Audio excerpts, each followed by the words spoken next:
چې همداسې ایجنټانو له پیسې ورکوي او په ټریپ کې ګیر شي. بیا ایجنټانو ته تاسو هم خبرې کوئ، تاسو هغې پسې ګرځئ، هغې تاسو پسې ګرځي.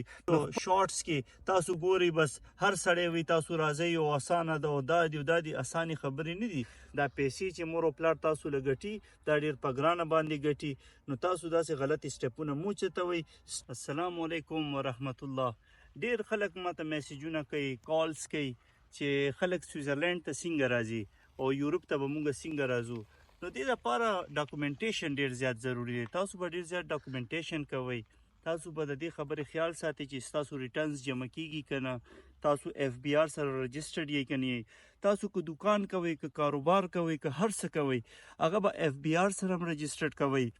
هغه به تاسو خامخا خپل چیمبر چې کوم ستاسو د علاقې وي هغې سره به هم تاسو خپل ځان رجسټرډ کوئ او تاسو به خپل بینک اکاونټ جوړوئ. 6 منت پورې به هغې کې تاسو ریګولر پیسې هم خپلې چلوئ. داسې بینک اکاونټ به تاسو 6 میاشتې مینټین ساتئ او کم از کم 20-25 لاک روپۍ هغې کې پکار دي. نو دا یو 45 خبرې دي چې دا ستاسو مینټین وي. چیمبر ممبرشپ ډېر ضروري وي. چیمبر لیټر ورکوي چې دغسې تاسو ته پکار دی چې تاسو خپل اکاونټ مینټین وساتئ. بل اکاونټ مینټیننس سرټیفیکیټ بیا بینک نه ملاویږي چې ستاسو اکاونټ څومره زوړ وي. دا هم ښه خبره ده. او بله دا چې ستاسو ټریول هیسټري پکار ده چې تاسو څومره هیسټري ده. تاسو په ایشیا کې هم چېرته ګرځېدلي یئ که نه، نو پکار دی چې پهلې تاسو انډیا ته لاړ شئ، تاسو تاجکستان ته لاړ شئ، تاسو روس ته لاړ شئ، تاسو جاپان ته لاړ شئ، تاسو چین ته لاړ شئ، افغانستان وزټ وکړئ. داسې جوګ جوګ چې کوم ملکونه دي پهلې د هغې وزټونه وکړئ او پروګرامونه جوړ کړئ. اذربایجان ته انټري فری ده، خلک تلی شي، په 2 منټو کې ویزه ورکوي. تایلینډ 2-3 ورځو کې ویزه اخیستی شئ. ملیشیا 2-3 ورځو کې اخیستی شئ. ترکي ویزه انتهایی اسانه ده، تاسو هغه واخلئ. نو تاسو چې دا ویزې واخلئ ستاسو ټریول هیسټري جوړه شي، بیا تاسو یورپ ته، کینیډا ته، امریکا ته، انګلینډ ته تاسو اپلای کولی شئ.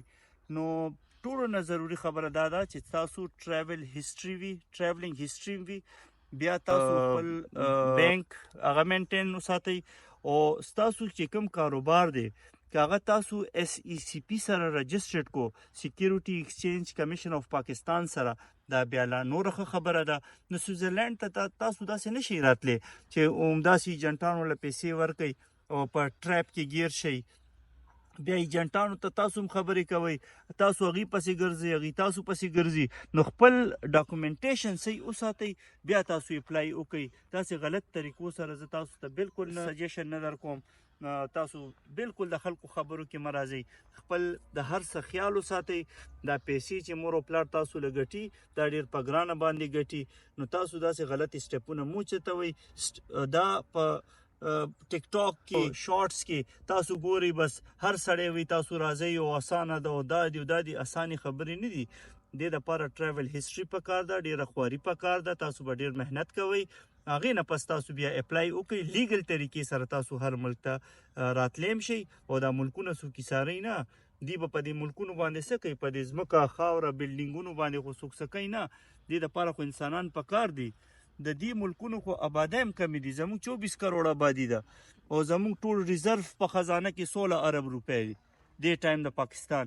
او زه د سویزرلینډ کې ناست یم، د دې ټوله آبادي 80 لاک آبادي ده او د دې ریزروس 945 ارب ډالر دي.